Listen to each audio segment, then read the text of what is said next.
광주 MBC 아침 종합 뉴스.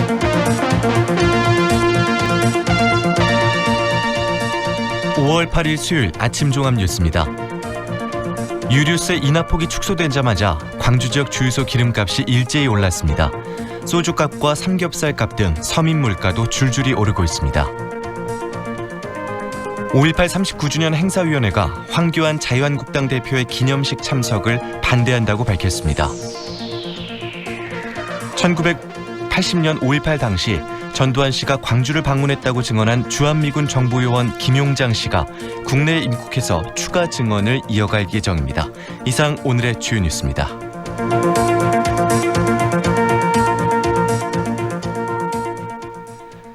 최근 각종 통계 자료를 두고 소비자 물가가 안정세라고 합니다. 하지만 서민들이 느끼는 물가는 지갑 열기가 부담스러울 정도로 오르고 있는데요. 돈 쓸 데가 많은 5월이라 심리적인 부담이 더욱 커졌습니다. 첫 소식 이기상 기자입니다. 물가 인상을 가장 실감케 하는 곳이 주유소입니다. 불과 하루 사이에 이 주유소의 휘발유 판매가는 리터당 60원이 올랐습니다. 유류세 인하폭이 축소된 첫날 곧바로 판매가에 반영돼 휘발유 값이 1,500원대 중반으로 뛰었습니다. 운전자들은 조금이라도 싼 곳을 찾아다녔지만 광주 지역 주유소들이 일제히 휘발유와 경유 판매가를 올렸습니다. 여기가 좀 제일 싸서 운전자 최민성 씨입니다. 계속 많이 다니는 편인데 여기도 비싸네요. 상당히. 서민의 술인 소주와 맥주값 역시 올랐습니다. 주류회사의 출고 가격은 불과 5에서 7%가량 소폭 인상됐지만 음식점 판매가는 한 병당 5,000원으로 오를 가능성이 커졌습니다. 돼지고기 삼겹살 값이 한 달 전보다 15% 이상 상승하고 있는 가운데 채소 등 식자재 가격이 덩달아 오르고 있어서 사 먹는 소비자도 파는 소상인들도 부담이 될 수밖에 없습니다. 포도시 운영한다. 음식점 운영자 김정자 씨입니다. 네, 그냥 제 인건비만 떨어지면 그냥 유지한다는 걸로 그렇게 생각하고 그냥 하고 있어요. 여기에다 치킨값과 우유값 등 대부분에서 올랐거나 오를 것으로 예고되고 있습니다.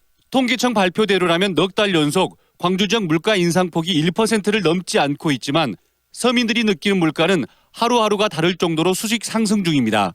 MBC 뉴스 이계상입니다. 5.18 39주년 행사위원회가 자유한국당 황교안 대표의 기념식 참석을 반대한다고 밝혔습니다. 사실상 오지 말라는 경고로 보이는데요.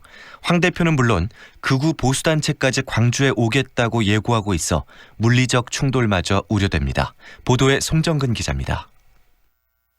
지난주 광주에서 문재인 정부 규탄 집회를 열려다 봉변을 당했던 자유한국당 황교안 대표와 지도부가 5.18 39주년 기념식 참석을 공식화했습니다. 5.18 유공자를 괴물 집단으로 표현한 의원들에게 면죄부를 주고 5.18 진상조사위 출범을 노골적으로 지연시키고 있는 사람들입니다. 5.18 39주년 행사위원회는 이들의 5.18 기념식 참석을 반대한다고 밝혔습니다. 황교안 자유한국당 5.18 행사위 대표가 박시영 집행위원장입니다. 전야제든 기념식이든 오는 문제에 대해서는 단호하게 반대한다. 5.18 유공자 명단을 공개하라고 주장해온 극우 보수단체들도 5.18 기념식 날 국립 5.18 묘지와 금남로 일대에서 집회를 예고했습니다. 지금까지 극우단체들의 자극에 일일이 반응하지 않았던 행사위원회도 극우단체들의 노골적인 도발에는 단호한 입장을 보였습니다. 저들의 5.18 역사 왜곡은 수단과 방법을 가리지 않고 무차별할 것입니다. 그러나 5.18 민주화운동의 역사적 가치는 저들이 원하는 대로 결코 무너지지 않을 것입니다. 한편 행사위원회는 5.18 기념식에 정부가 주관하는 공식 기념식과는 별도로 금남로 일대에서 5.18 진상규명과 역사왜곡 처벌법 제정을 촉구하는 범국민 대회를 개최한다고 밝혔습니다. 또 전국 11개 광역시도에 행사위를 구성하고 유럽과 미국에서도 기념행사를 진행하기로 했습니다. MBC 뉴스 송정근입니다. 1980년 5.18 당시 전두환 씨가 광주를 방문했었다고 증언한 주한미군 정보요원 김용장 씨가 국내에 입국해서 증언을 이어가기로 했습니다. 5.18 기념재단의 초청으로 한국에 입국한 김 씨는 내일 서울에서 기자회견을 연 뒤 모레 광주로 이동해 5.18 민주묘지를 참배하고 광주 시민들 앞에서 증언하는 자리를 갖습니다. 김 씨는 5.18 당시 전두환 씨의 행적과 관련해 추가로 증언을 할 예정인 것으로 알려졌습니다. 12살 의붓 딸을 살해한 김모 씨에게 보복살인 혐의가 적용돼 검찰로 넘겨졌습니다. 김 씨는 검찰로 송치되면서 숨진 딸에게 미안하다는 말을 남겼습니다. 우종훈 기자입니다. 의붓 딸을 살해하고 시신을 저수지에 버린 혐의를 받고 있는 31살 김모 씨가 구치소로 가기 위해 경찰서를 나섭니다. 혐의를 인정하냐는 기자들의 질문에 고개를 끄덕이더니 잠시 뒤 미안하다는 말을 내뱉습니다. 혹시 딸에게 미안한 마음 없습니까? 죄송합니다. 딸에게 한 말씀만 해주세요. 미안하다. 정말 미안하고 죄송합니다. 경찰은 김 씨의 혐의를 살인에서 보복살인으로 변경했습니다. 의붓 딸이 성범죄로 자신을 신고한 것에 앙심을 품고 범행을 저질렀다고 김 씨가 자백했기 때문입니다. 특가법상 보복살인죄는 10년 이상의 징역에 처하도록 돼 있어 최하 5년 이상인 살인죄보다 형량이 2배 무겁습니다. 경찰은 살인사건의 발단이 되기도 했던 김 씨의 성범죄 혐의에 대해서도 별도로 수사를 진행해 검찰의 기소 의견으로 송치했습니다. 구속을 면한 친어머니 유 씨에 대한 경찰 수사도 속도를 내고 있습니다. 경찰은 유 씨가 살해 현장에 있으면서도 남편의 범행을 말리지 않았고 시신을 버리러 간 남편을 신고하지 않은 점 등으로 미뤄 유 씨가 범행에 가담했다고 판단하고 있습니다. 증거 부족 등의 이유로 영장이 기각된 만큼 경찰은 유 씨의 범행 가담을 입증하는 직접 증거를 찾아 구속영장을 다시 신청할 계획입니다. MBC 뉴스 우종훈입니다. 주 52시간 근무제 시행을 앞두고 광주 시내버스 노사의 임금 협상이 난항을 겪고 있는 가운데 노조가 파업 찬반 투표에 들어갑니다. 광주 시내버스 노조는 오늘 저녁과 모레 오전 이틀 동안 각 회사 차고지별로 파업 여부를 묻는 찬반 투표를 거쳐 15일부터 파업에 돌입하기로 했습니다.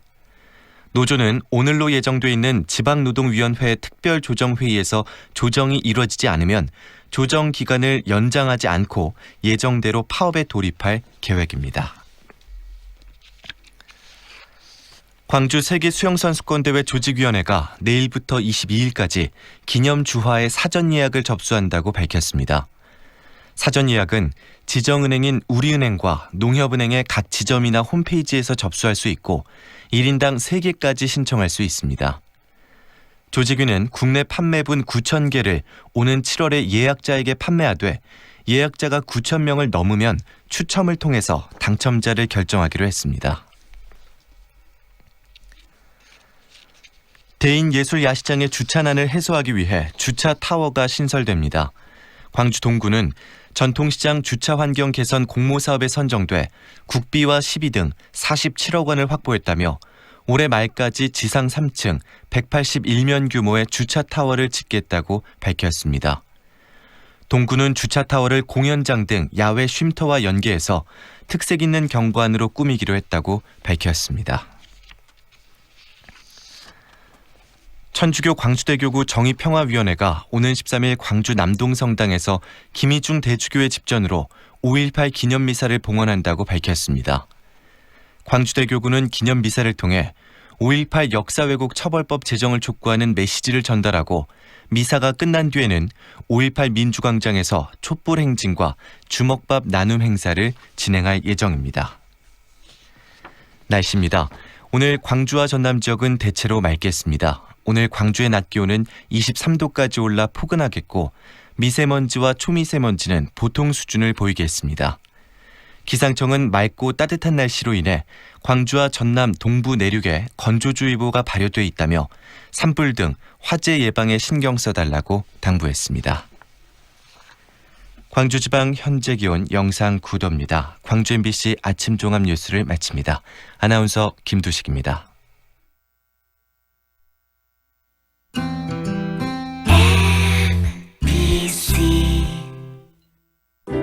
연기자 정동환입니다. 가끔 그 사람이 떠오를 때면 저도 모르게 하늘을 올려다봅니다. 누구나 그렇지요. 그리운 사람이 보고플 때면 을에 하늘을 올려다보게 되는 것. 사람이 곧 하늘이기 때문이죠. 사람을 하늘같이 섬깁니다. 스카이 장례식장. 2년은 금방. 이사 걱정 없이 내 집 마련을 원한다면, 호수공원과 테라스 거리, 생활을 생각한다면, 16개 공공기관 이전 예정까지 미래 가치를 기대한다면 사랑으로 선택하세요. 광주 전남 혁신도시 사랑으로 부영 061-337-8245 부영주택. 지금 시각은 8시 10분입니다.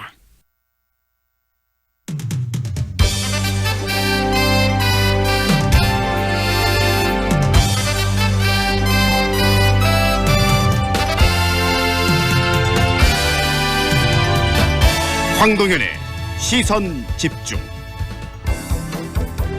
2부 시작합니다. 1980년 5월 이 군부는 쿠데타 세력에 맞선 광주 시민들을 폭도로 몰아세웠고 시간이 흐른 뒤에도 5.18 민주화 운동에 대한 폄훼는 아직까지도 끊이질 않고 있습니다. 역사 왜곡을 막기 위해서 지난해에는 5.18 진상규명을 위한 특별법이 제정이 됐지만 그날의 진실 아직도 제대로 밝혀지고 있지 않는 게 또 현실이기도 한데요. 이런 5.18 진상규명의 한계를 극복하기 위해서는 아르헨티나가 과거사 청산 과정에서 운영했던 진실재판 제도의 도입이 필요하다라는 그런 주장이 최근에 나왔습니다. 5.18 기념재단 최영주 연구위원에게 직접 이 내용에 대해서 들어보도록 하겠습니다. 정부가 한시적으로 깎아주던 유류세 인하폭이 어제부터 15%대에서 7%대로 절반가량 줄었는데요. 국제 유가가 상승하는 분위기에 지갑을 여는 서민들의 이 부담도 한층 커질 것 같다는 그런 생각이 듭니다. 유류세 인하폭 축소에 따른 기름값 변동 상황 그리고 전망에 대해서 오늘 정리해 보겠습니다. 에너지경제연구원 김재경 석유정책연구실장과의 인터뷰 오늘 준비되어 있습니다. 지난 4일이죠. 세종시에서는 공동주택 층간소음으로 위아래 주민들 간의 칼부림 사건이 있었는데요. 층간소음 문제는 공동주택이 일반화된 우리 사회의 잠재적 갈등의 원인으로 지금 보고 있습니다. 요즘 건설사마다 층간소음 저감 기술을 강조하고 있긴 하지만 층간소음 갈등과 분쟁은 현재 줄어들고 있지 않은 게 현실이기도 하고요.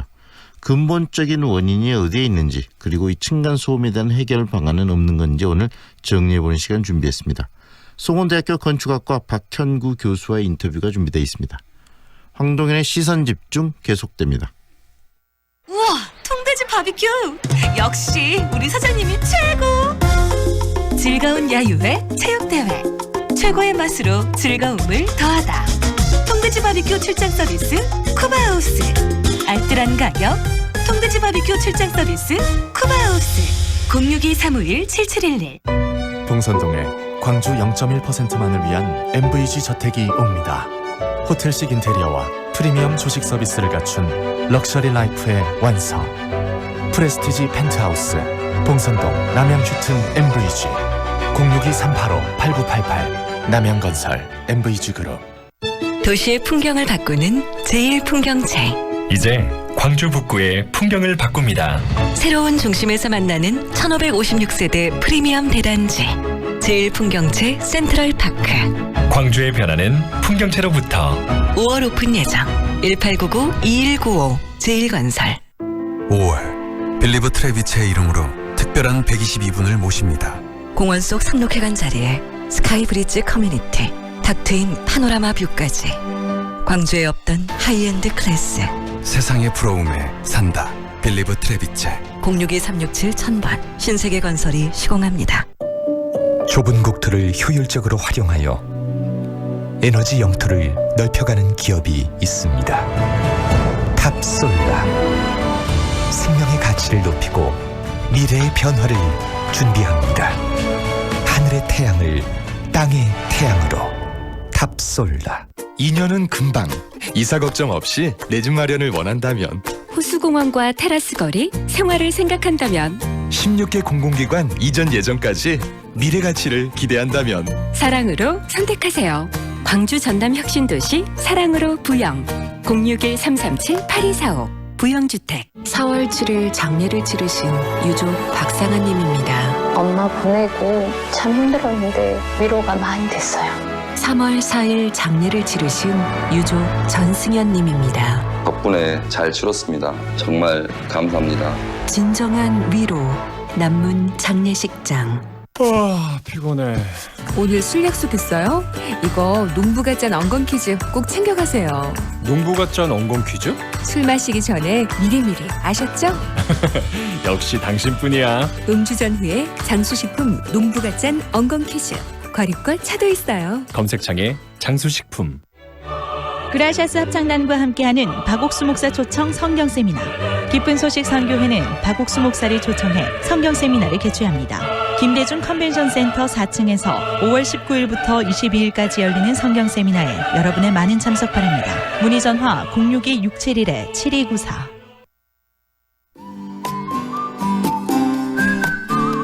이 시각 교통 상황 살펴보겠습니다. 먼저 사고 구간 있습니다.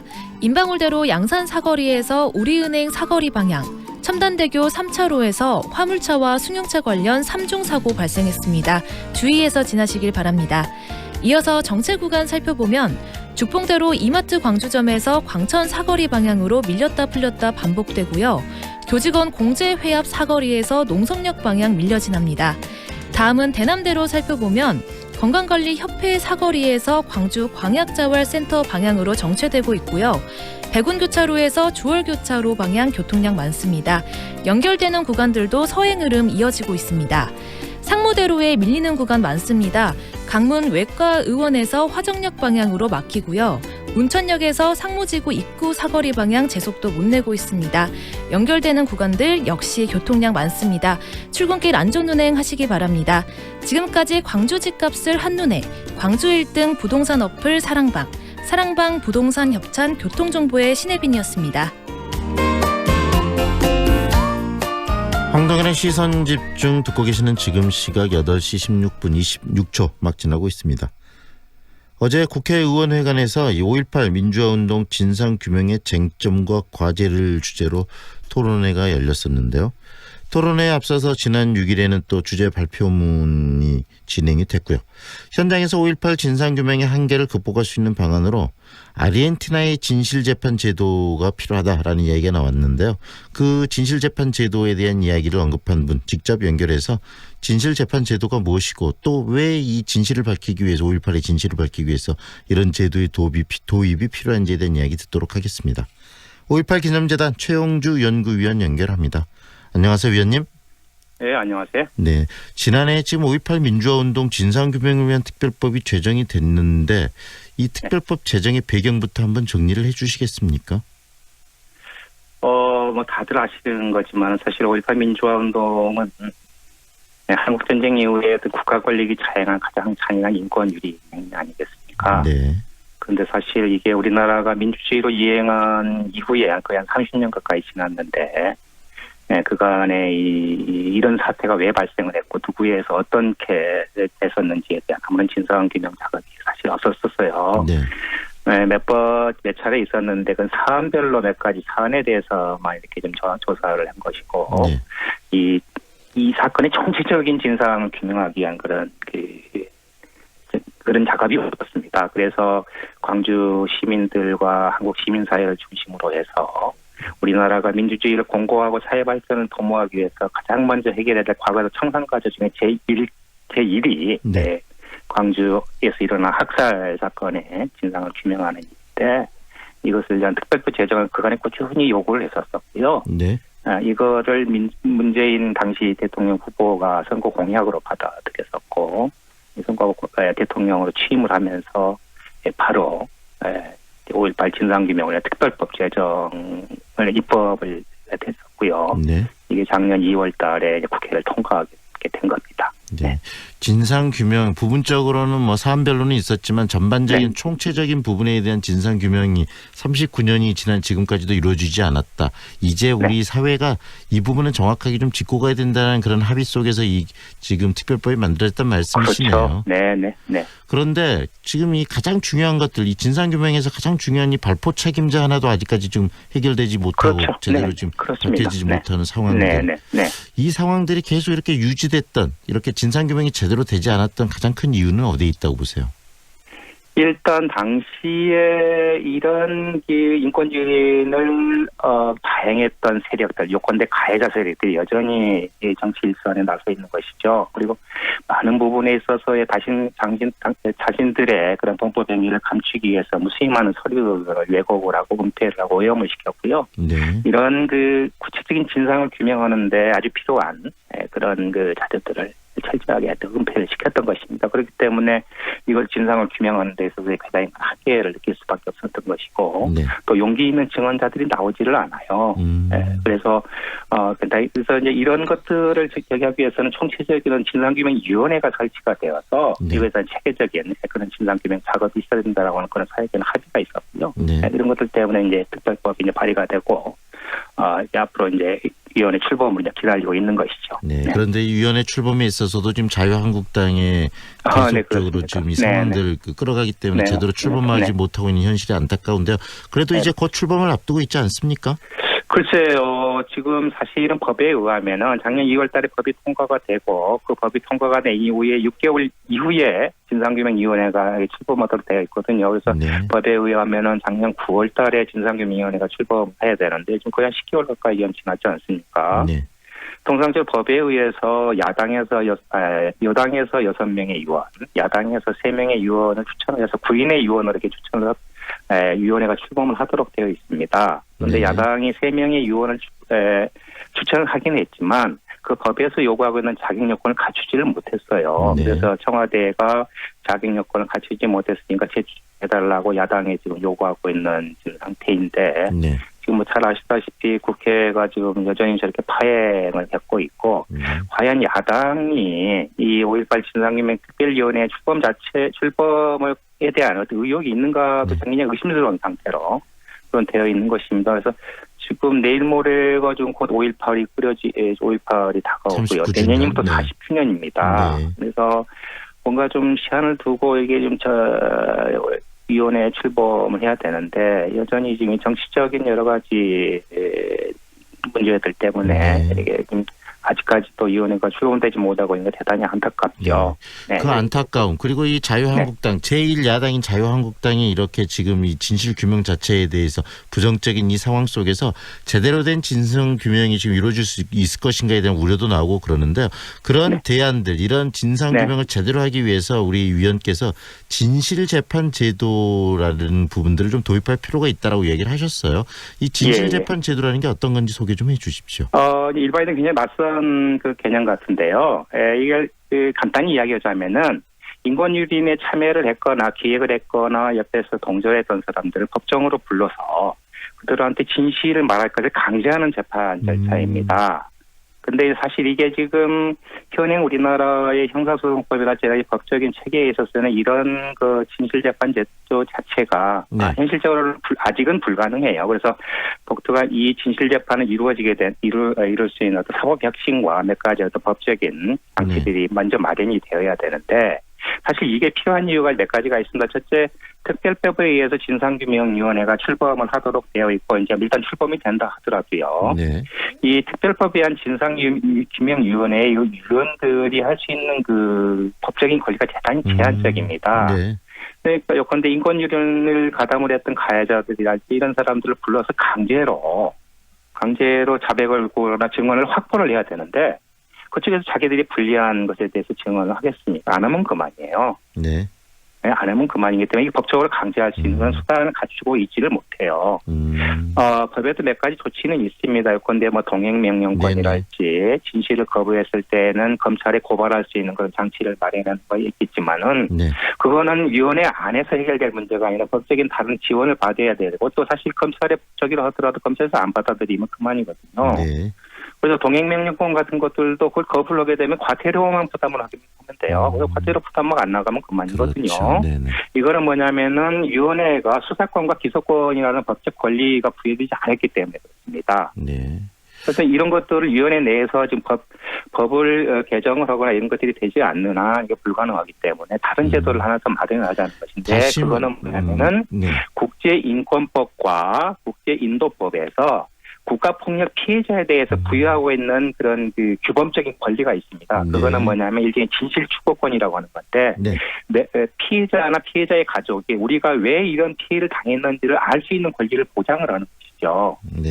그런 권리를 우리나라의 국내법에서 수용을 해서 그 실정법적인 권리로 인정을 하게 되면은 그 권리에 의해서 피해자들은 가해자들 법원에 불러 세워서 진실을 말할 권리를 강제할 수 있는 거예요. 법적 권리를 태우는 것이죠. 이런 재판 절차를 디자인할 필요가 있는 것이고요. 실제적으로 90년 중반에 아르헨티나와 칠레가 과거사 청산을 하면서 위원회에 의한 과거사 청산 과정이 대단히 지난하자 이런 재판 절차를 도입을 하게 되고 국내법에 의해서 진실재판제도라는 걸 도입을 해서 가해자들을 법정에 세워서 진실을 고백할 수 있게끔 하는 이런 재판제도를 세웠던 것입니다. 그래서 우리도 이런 사례들을 참고를 해서 국내에 도입을 하게 되면은 이 진상규명 특별법에 의한 위원회가 가지고 있는 몇 가지 한계들을 보완할 수 있지 않을까라는 그런 생각에서 이런 그 제도를 제안을 한번 해본 것이죠. 굉장히 중요한 부분인데 결국은 이 증언을 해야 될 사람들이 회피해버렸을 때 증언을 강제할 수 있는 그런 규정들이 맞습니다. 없기 네. 때문에 그런 것을 그렇습니다. 강제할 수 있는 규정을 만들어내자. 그 인권의 맞습니다. 측면에서 이 말씀 아니겠습니까? 맞습니다. 네. 그리고 실질적으로 말씀하신 것처럼 이 남미에서 있었던 그런 민간인들의 학살, 군부나 정부에 의한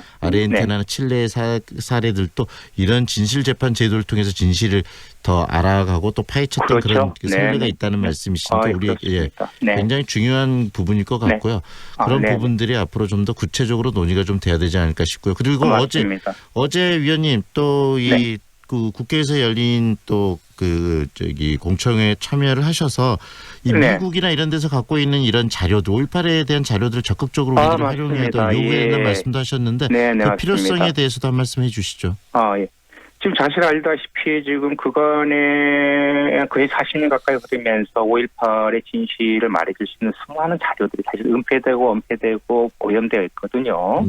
잘 알다시피 1988년 이후에 뭐 실질적인 가해자나 다름없는 노태우 정권이 들어서면서 자신들의 과거의 인권유린 행위들을 은폐하기 위해서 많은 자들을 전부 은폐시켰습니다. 다들 시키고요. 그렇기 때문에 문제에 의해서 과거에 어떤 5.18의 진실을 규명하는 자들이 한계를 가지고 있거든요. 그런데 사실은 당시에 했던 사태에 있어서 미국의 역할이 대단히 중요했고요. 미국은 당시에 우리나라에서 이루어진 군사행위랄지 국내적 정책 결정행위랄지 이런 데 대해서 직관적으로 대단히 관여를 많이 가졌습니다. 그렇기 때문에 미국 측에서 가지고 있는 여러 가지 군사 비밀이랄지 외교관계에 관련되어 있는 서류들이랄지 이런 것들을 확보해낼 수 있으면은 우리가 이제까지 볼 수 없었던 다른 진실의 이면들을 살펴볼 수 있는 그런 그 중요한 저기가 되는 것인데 사실은 이제까지 우리가 광주 항쟁과 광주에서 일어난 민간인 학살에 관련돼서 미국 정부에 관련 문서를 요청해 본 적이 없어요. 그런데 이제라도 정식으로 요청을 해서 문서를 받아내면은 거기에 분명히 광주에서 있었던 학살의 진실을 규명해낼 수 있는 아주 중요한 고리들이 많이 나올 것으로 판단이 되고요. 사실은 남미에서 이루어진 아르헨티나, 칠레, 우루과이 이런 데서 이루어진 과거사 천상도 미국이 제공해준 기밀 문서 요거에서 많은 진실이 규명이 돼 있었었고요. 그것을 기초를 해서 과거사를 청산하는 사례들이 많이 있습니다. 그렇기 때문에 우리도 이번 기회에는 미국 정부의 정식으로 기밀 문서의 완전 공개를 요청할 필요가 좀 있는 것이죠. 진상규명위원회가 출범하면 방금 우리 위원님께서 말씀하신 그런 부분들 좀 고려해서 많은 또 진상들을 밝히는 그런 단초들을 찾아내야 되겠네요. 당연히 그렇습니다. 오늘 말씀 여기까지 듣겠습니다. 고맙습니다. 네, 감사합니다. 5.18 기념재단 최영주 연구위원과 함께했습니다.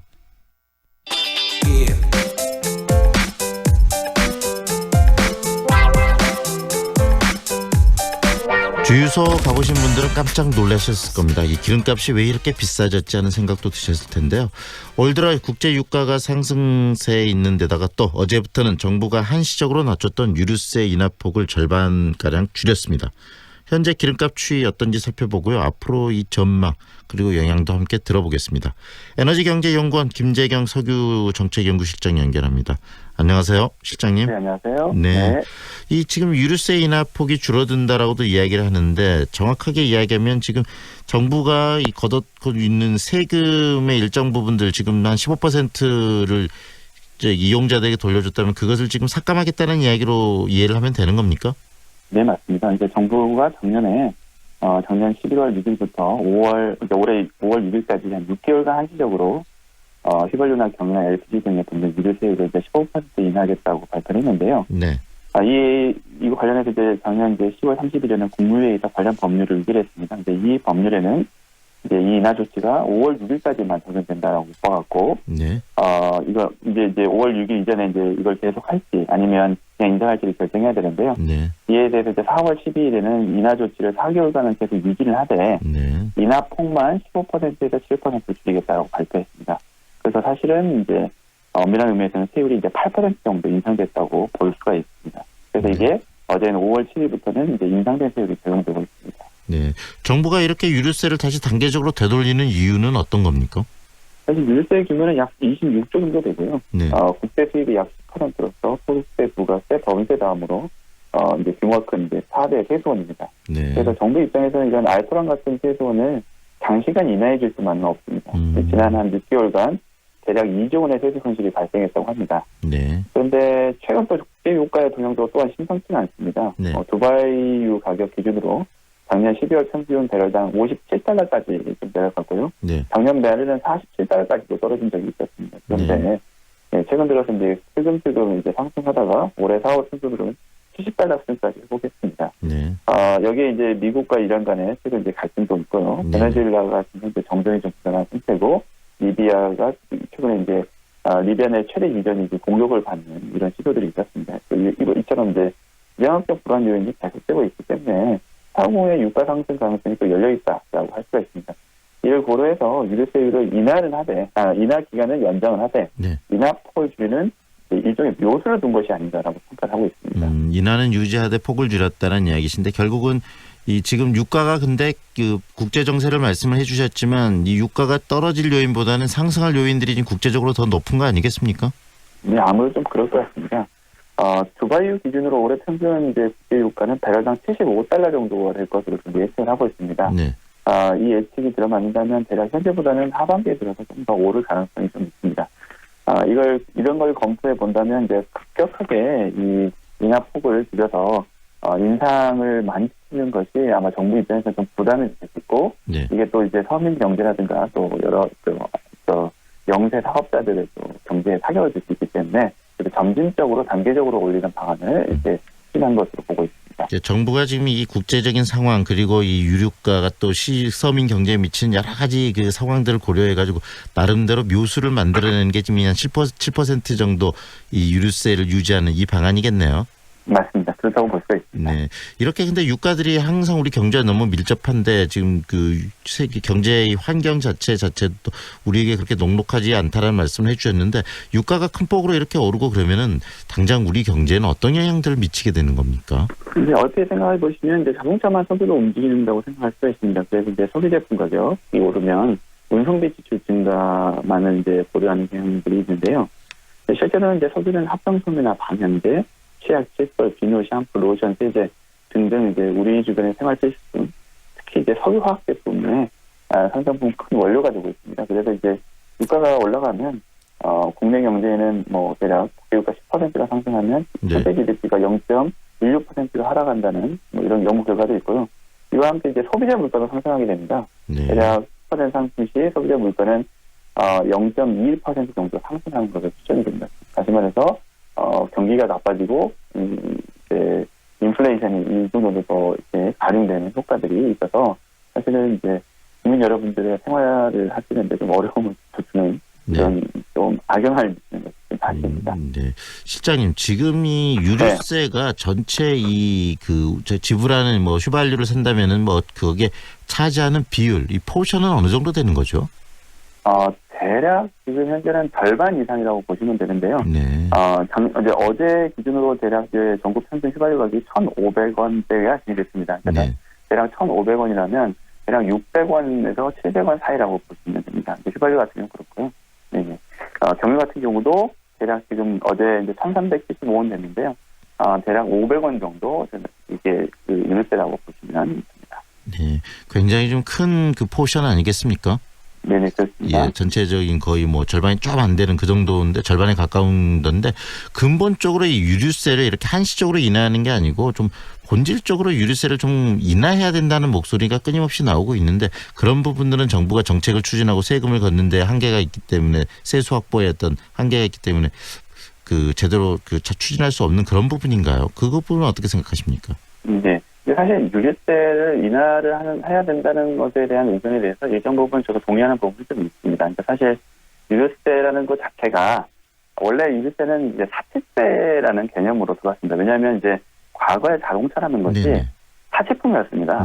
그래서 자동차에 대해서 높은 세금을 붙였고 거기에 들어가는 뭐 휘발유나 경유에도 높은 세금을 붙였는데요. 사실 지금은 자동차가 사치품이 아니라 그렇죠. 필수품이죠. 네, 생활 필수품입니다. 그래서 생활 필수품에 대해서 이렇게 세금을 붙이는 경우는 아마 지금 유류세가 아마 유일할 것 같습니다. 뭐 사실 담배세도 있긴 한데요. 담배세는 사실은 좀 우리 건강에 해가 되기 때문에 그런 부분도 있죠. 근데 이제 한편으로는 또 이런 부분도 있습니다. 자동차를 많이 이제 타게 되면 특히 이제 휘발유차, 특히 이제 경유차가 문제가 되는데요. 대기오염 문제 또는 이제 교통 혼잡 문제 이런 것들도 이제 문제가 되고 있습니다. 그래서 이런 문제를 보통 경제학적으로는 이제 외부 효과라고 하는데요. 이런 외부 효과를 줄이기 위해서라도 세금을 조금 더 인상해야 한다는 주장도 있습니다.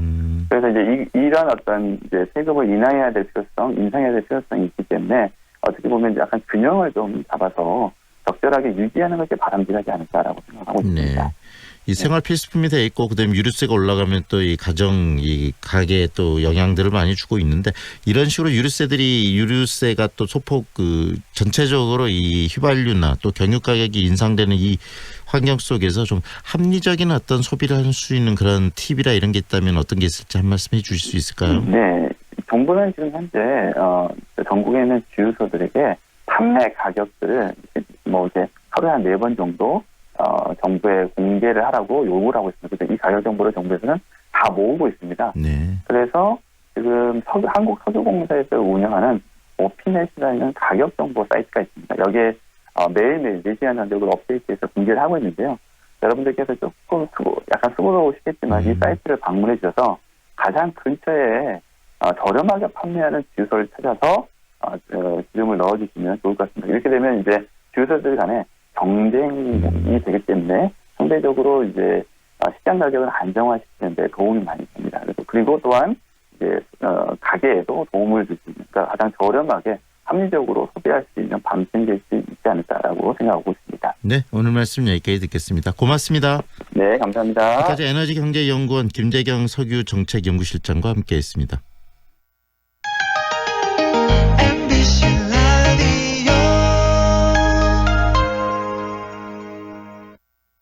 배우 한은정입니다. 생각보다 가까운 하늘, 그 하늘을 향해 대라수가 하늘을 걷는 다리를 놓습니다. 광주의 하늘을 당신에게 선물합니다. 하늘을 이어주는 아파트, 봉선주월 대라수 어썸브리지 광주 383-7774 대라종합건설. 첨단의 중심 특권을 누리는 오피스텔, 첨단 트레비엔 H시티, 지하철 2호선 예정의 미래 가치와 첨단 3지구 개발 호재를 품은 복층형 랜드마크 오피스텔, 첨단 트레비엔 H시티 4월 오픈 383-3535 한국자산신탁 SM 삼원기업. 무등산 아이파크 이후 광주에 찾아오는 또 하나의 아이파크.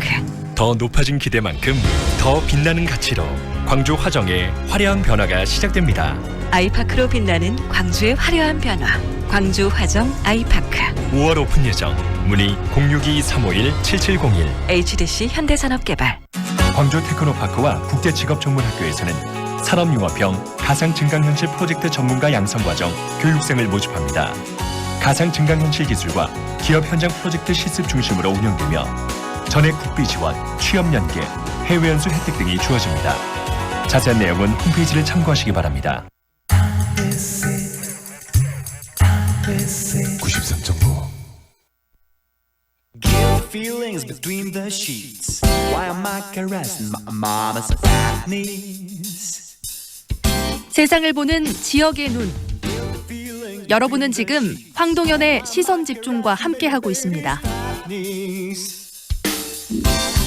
아파트 층간소음 때문에 발생하는 이웃 간 분쟁이 매년 2만 건이 넘는다고 합니다. 정말 심각한 사회 문제가 되고 있다는 이야기인데요. 최근 감사원이 부실한 시공과 사후 검사 등 건설 관련 제도에 문제가 있다라는 그런 결론을 내리기도 했는데요. 이익 간의 배려만 요구할 것은 아니고요. 좀 근본적인 이 층간 소음에 대한 어떤 대안과 대책이 정부 차원에서 좀 나와야 되지 않은가라는 생각도 듭니다. 층간 소음의 근본적인 원인을 좀 살펴보고요. 해결 방안에 대한 것까지 한번 짚어보도록 하겠습니다. 송원대학교 건축공학과 박현구 교수 연결합니다. 안녕하세요, 교수님. 네, 안녕하십니까. 네, 이 공동주택, 특히 아파트에서 많이 또 뭐 주거를 하고 있기 때문에 거기에서 나오는 이 층간 소음, 굉장히 많은 사회적인 갈등을 일으키고 있는데 이 소음의 범위에 대해서 한번 좀 정리를 해볼까요? 네, 일반적인 소음이라고 하면 좀 범위가 정해지지 않았고 정의도 좀 막연합니다. 사실은 이제 소음은 원하지 않는 소리 아니면 듣기 싫은 소리를 이제 통칭하는 거라 할 수 있는데요. 층간 소음 입장에서 보면 우리가 주로 발생하는 소리가 아이들이 이로 뛰노는 소리나 어른들이 이로 걷는 소리, 뭐 TV를 켠다든지 악기를 연주하는 소리, 즉 좀 다양하게 있습니다. 네, 다양한 이 소음들, 이렇게 생활 속에서 나오는 반복적인 소음이 본인들은 못 깨닫지만 실질적으로 같이 거주하는, 특히 아래층에 그 사는 사람들에게는 굉장히 큰 스트레스 아니겠습니까? 네, 맞습니다. 이게 말씀드린 대로 이게 원하지 않는 소리나 듣기 싫은 소리이기 때문에 위층에서는 이제 소리를 만들어내면 아래층에서 듣는 사람 입장에서 당연히 이게 듣기 싫은 소리가 되는 거죠. 네, 이게 지금 뭐 심각한 사회 문제가 되고 있고 이웃 간 분쟁들이 매년 2만 건이 넘는다는 그런 데이터도 있는데, 이런 층간 소음에 대한 민원들 어느 정도나 되는지 구체적으로 뭐 데이터나 연구된 자료들이 있으면 소개 좀 해주시죠.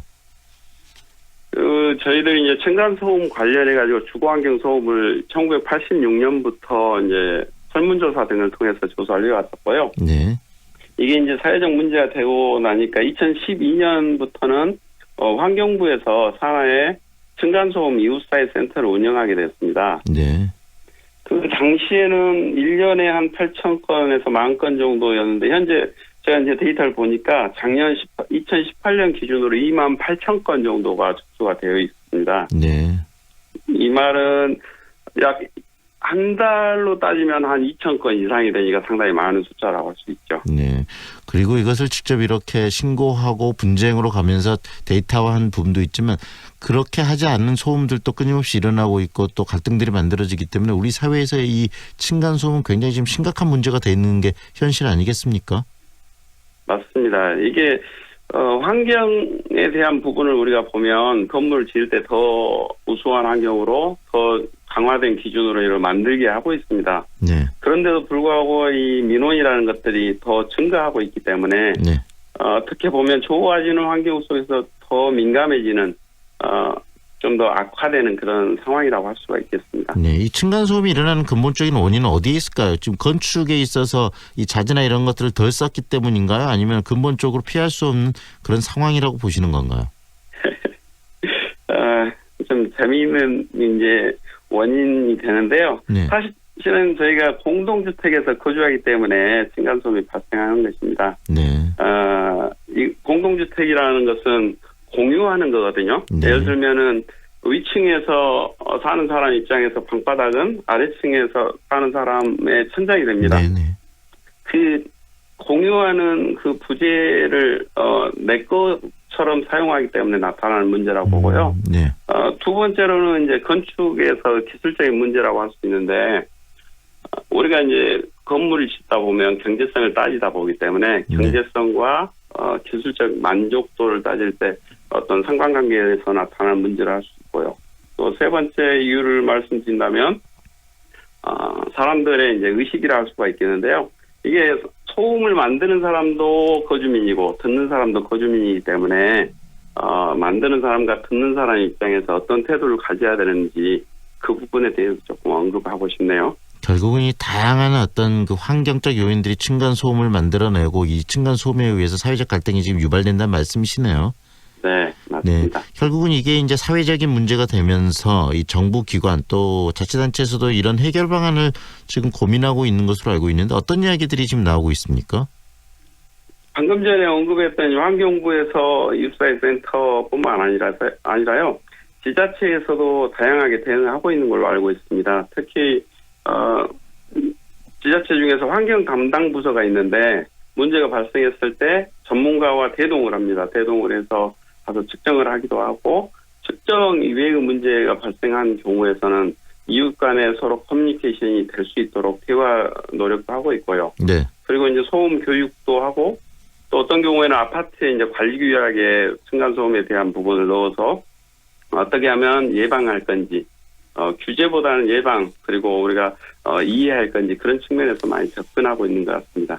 네, 총체적으로는 고민해야 되지 않겠습니까? 건축을 하는 건설사 입장에서는 층간소음을 최소화할 수 있도록 여러 가지 자재를 좀 더 효율적으로 써야 될 것 같고요.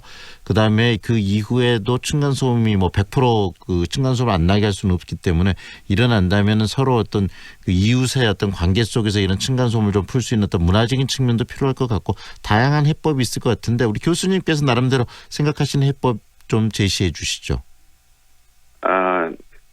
지적하신 이제 말씀이 다 있다라고 보는데요. 기술적으로 봤을 때는 저희가 이제 건축을 지을 때 나지 않게 할 수는 없습니다. 이제 법적으로 봤을 때는 최소 기준을 만족할 수 있도록 짓는 것이고 그 지어놓은 상황 환경 속에서 사람들이 살기 때문에 살아가는 사람들의 어떤 배려가 가장 중요한 거 아닐까 싶습니다. 네. 이 배려 이면에는 우리가 습관이라든가 문화라든가 그것을 포함해서 또 교육이라든가 그런 측면들이 더 포함돼서 전반적으로 좀 접근을 했으면 좋을 것 같습니다. 결국은 층간소음을 이제 피할 수 없는 부분이기 때문에 어떻게 우리가 이 부분을 관리할 것인가에 대한 구체적인 고민들을 꺼내내야 될 시점이 됐다는 말씀이시네요.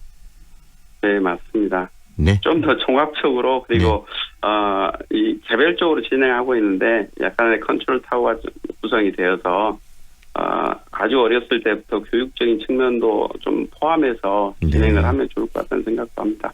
네, 오늘 말씀은 여기까지 듣겠습니다. 고맙습니다. 예, 감사합니다. 송원대학교 건축공학과 박현구 교수와 함께했습니다.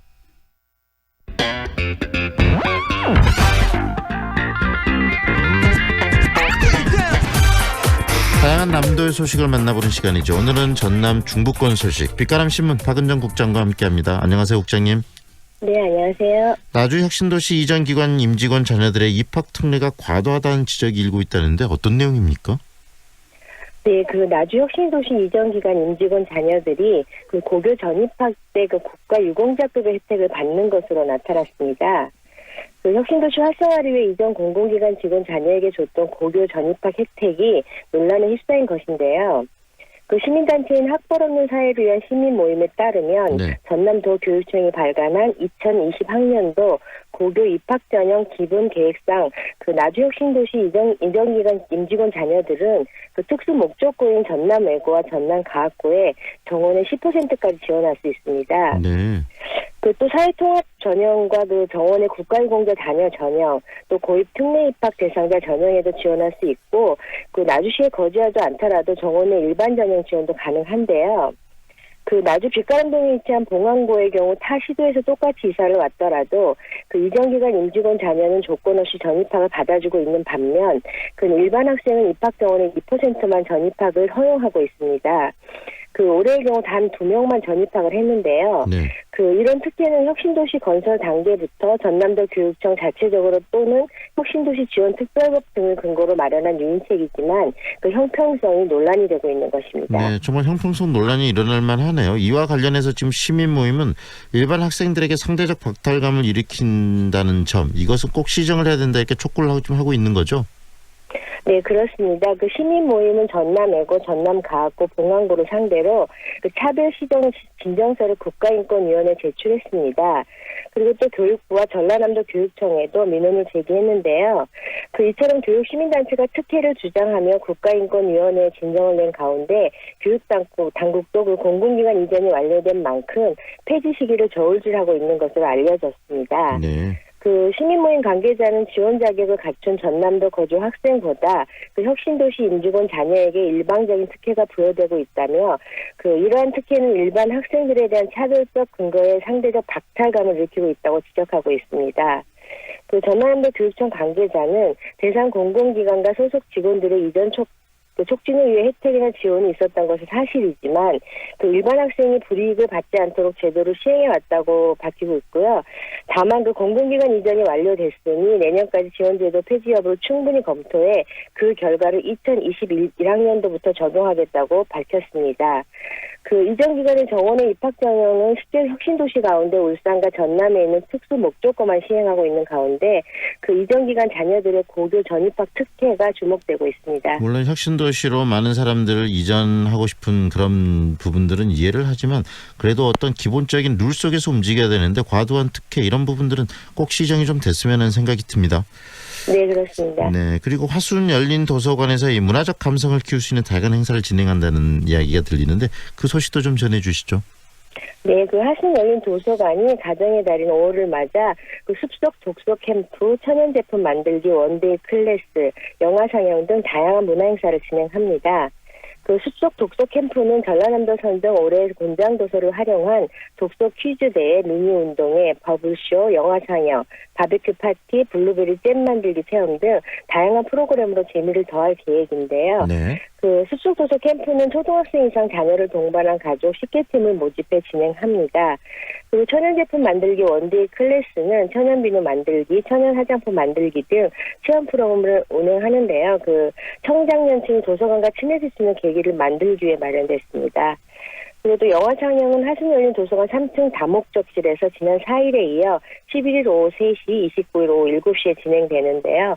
그 2012년부터 운영하고 있는 영화 상영회는 매회 그 30여 명이 참여해 주민의 욕구를 그 충족하는 문화쉼터로 역할을 하고 있습니다. 네, 담양 소식도 좀 전해주십시오. 담양의 이 유명한 대표적인 그 담양쌀이 2019년 전남 10대 고품질 브랜드쌀 평가에서 또 최우수상을 받았다는 좋은 소식이 들어와 있네요. 네, 그 담양군 대표 브랜드인 대순 맑은 담양쌀이 그 작년에는 올해도 전라남도 10대 고품질 브랜드쌀 평가에서 최우수상을 받는 영예를 안았습니다. 네. 그 이번 평가는 시중 판매처에서 두 차례에 걸쳐 무작위로 구입한 시료를 대상으로 그 식미, 품위, 품종 혼입률, 중금속 오염도, 잔류 농약 검사, 서류 및 현장 평가 등을 그 2개월에 걸쳐 진행했는데요. 그 담양군은 지난 9년 동안 지역 농산물의 고품질화를 꾸준히 추진해 왔고요. 또 고품질쌀 생산 명품화 단지 조성과 철저한 계약 재배한 생산, 농가 교육, 홍보 등의 총력을 다해왔습니다. 그 특히 유통에서는 당일 도중에 출고하는 일일 원스톱 시스템을 구축했고요. 그 15일이 지난 쌀에 대해서는 전량 교체를 하는 등 그 소비자 리콜제를 시행해 소비자의 만족도를 높이고 있습니다. 더불어 생산에서 가공 유통까지 전 과정을 단계적으로 차분한 시스템을 펼쳐 이번에 좋은 결과를 얻은 것 같고요. 네. 이처럼 그 각고의 노력을 기울인 결과 대순 맑은 담양쌀이 도내 간척지쌀의 특권이었던 전남 고품질쌀 브랜드 평가에서 9년 연속 상위권에 선정되는 쾌거를 이루게 됐습니다. 네, 그리고 장성군은 이 스마트팜을 통해서 농작물의 재배에 또 편리성과 생산성 향상에 주력한다는 그런 소식도 있네요. 네, 그 장성군이 정보통신 기술을 이용해 그 언제 어디서나 농작물을 관리할 수 있는 스마트팜 육성에 박차를 가하고 있습니다. 그 장성군은 ICT 기술을 융합한 과학 영농 확산을 위해 2019년부터 2022년까지 총 사업비 10억여 원을 투입하여 그 장성군 전체 하우스 면적의 10%인 24헥타르까지 스마트팜을 확대 보급할 계획인데요. 네. 그 장성군은 1차적으로 스마트팜을 도입하거나 관심이 있는 농가를 대상으로 그 스마트팜을 활용한 작물 재배 관리 교육, 스마트팜 농업인 컨설팅 등을 실시하는 등 그 내실 있는 프로그램을 진행하고 있습니다. 그 스마트팜 도입 농가는 정보통신 기술을 이용해 PC 또는 그 스마트폰을 이용해 시간과 장소와 관계없이 그 농장을 직접 가지 않고도 온실의 그 온도와 습도를 조정할 수 있고요. 네. 또 그 환기창 개폐와 실시간 모니터링 등을 원격으로 제어할 수 있습니다. 그래서 생산의 편리성을 높일 수 있는 그 이런 좋은 그 스마트팜은 장유 생일 정보에 대한 빅데이터를 기반으로 최적 생일 환경을 조성해 농작물의 생산성과 품질 향상도 기대할 수 있습니다. 네, 오늘 말씀 여기까지 드릴게요. 고맙습니다. 네, 감사합니다. 빛바람신문 박은정 국장이었습니다. 배우 한은정입니다. 생각보다 가까운 하늘, 그 하늘을 향해 대라수가 하늘을 걷는 다리를 놓습니다. 광주의 하늘을 당신에게 선물합니다. 하늘을 이어주는 아파트, 봉선주월 대라수 어썸브릿지, 광주 383-7774 대라종합건설. 프리미엄 SUV의 모든 기준 집 그랜드 체로키. 오직 5월 한 달간 최저 5,130만 원의 파격적인 가격으로 프리미엄 SUV를 누릴 절호의 기회. 집 그랜드 체로키. 지금 지프 전시장으로 문의하세요. 내가 원하는 대로 설계하고 짓는 도심 속의 명품 전원주택 단지. 수완 썬밸리 에코타운. 수완의 인프라를 다 누리고 교육도 자연도 준비된 명품 전원주택 단지. 수완 썬밸리 에코타운. 4월 오픈. 1577-4941. 주식회사 유인 상동. 무등산 아이파크 이후 광주에 찾아오는 또 하나의 아이파크. 더 높아진 기대만큼 더 빛나는 가치로 광주 화정의 화려한 변화가 시작됩니다. 아이파크로 빛나는 광주의 화려한 변화. 광주 화정 아이파크. 5월 오픈 예정. 문의 062-351-7701. HDC 현대산업개발. 좁은 국토를 효율적으로 활용하여 에너지 영토를 넓혀가는 기업이 있습니다. 탑솔라. 생명의 가치를 높이고 미래의 변화를 준비합니다. 하늘의 태양을 땅의 태양으로. 탑솔라. 아파트야, 타운하우스야? 어등산 한양 숫자인 테라스 플러스? 네, 어등산 숙제권에 1층은 테라스, 최상층은 옥탑이래요. 아파트 편리함에 타운하우스 여유까지 2배로 누리겠네. 어등산 한양수자인 테라스 플러스 5월 오픈. 1566-5335 주식회사 한양. 전남대학교 일반대학원에서 2019학년도 후기 신입생을 모집하고 있습니다. 원서 접수 기간은 5월 7일부터 5월 23일까지이며 전형일은 6월 4일입니다. 전형 방법은 면접 전형이며 자세한 사항은 전남대학교 대학원 홈페이지 모집 요강을 참고하시기 바랍니다. 황동현의 시선 집중이 준비한 내용은 여기까지입니다. 오늘도 함께해 주셔서 고맙습니다.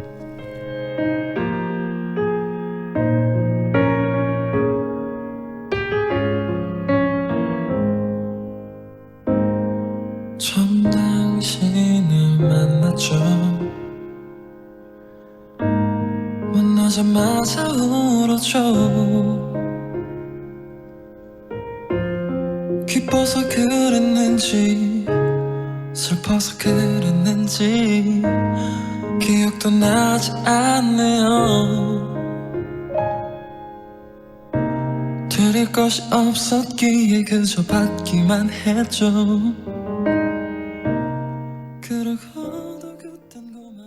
지금 시각은 8시 57분입니다. 광주 MBC 서구청 공동개최 인문특강 자연이 말해주는 것을 받아쓰다. 광주 MBC와 서구청이 공동으로 진행하는 이번 인문특강에서는 섬진강 시인 김용택 씨를 초청합니다. 자연과 더불어 사는 삶의 아름다움과 더불어 그의 인생 이야기를 들어봅니다. 5월 21일 화요일 오후 2시 광주 서구청 대회의실에 열리는 인문특강의 입장권은 김간의 선운점 광주 신세계 아카데미에서 받아보실 수 있습니다.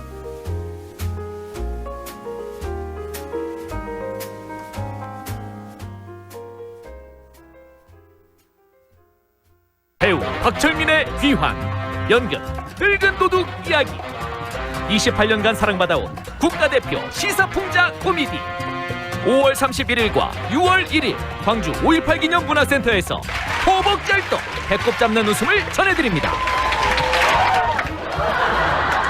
대체불가 박철민, 전회 출연, 전회 매진의 신화. 2019년에도 통쾌한 웃음은 계속됩니다. 연극 늙은 도둑 이야기. 공연 문의 1588-5187. 예매 인터파크. 14세 이상 관람가이며. 이 공연은 광주 MBC가 주최하고 진아리체가 함께합니다. 광주 MBC 5월 건강교실. 허리 건강을 되찾는 신경치료법. 잘못된 자세와 무리한 활동에 무너지는 건강.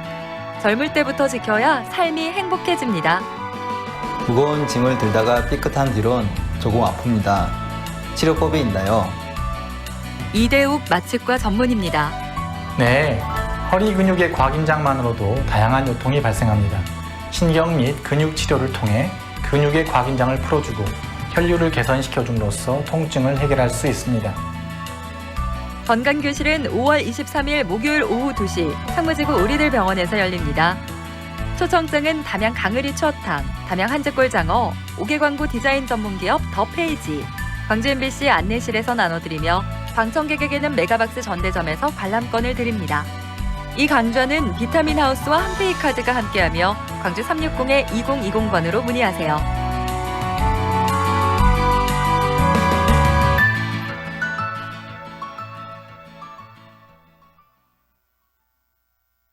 AM 819kHz, 표준 FM 93.9MHz, 광주 MBC 라디오입니다. HLCN. 친구처럼 다정한 연인처럼 MBC 문화방송.